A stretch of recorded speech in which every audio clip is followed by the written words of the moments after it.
All right, so I'm going to show you how you're going to get your $5 bonus when signing up for Cash App. So if you've heard about the app, let's go ahead and go through this process. It's very simple. First, you need to make sure you use a sign up referral link. I will have one in the show notes down below, but you can use anybody's, whether it's a friend or a family member. Just make sure you're using a link.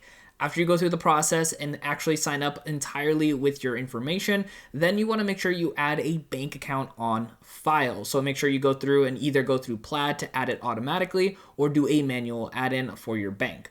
Once your bank is added in, make sure you transfer a little bit of money in there, and then all you have to do to get your bonus is send $5 to any friend or family member. Once they receive that $5, you will get that bonus. Now, the nice thing is you can have that friend or family member send the money back, but it does have to be a minimum of $5. Now, if you don't have a family member or friend that has Cash App just yet, I'll have my cash tag in the show notes down below. You can send me that $5 with a little note and I'll have it sent right back over to you, so that way you can get your bonus and that $5 right back. Now, I want you to keep on learning with how to utilize Cash App, so check out my video right over here to learn just how to do that. My name is Dennis, and I'll see you in that next video.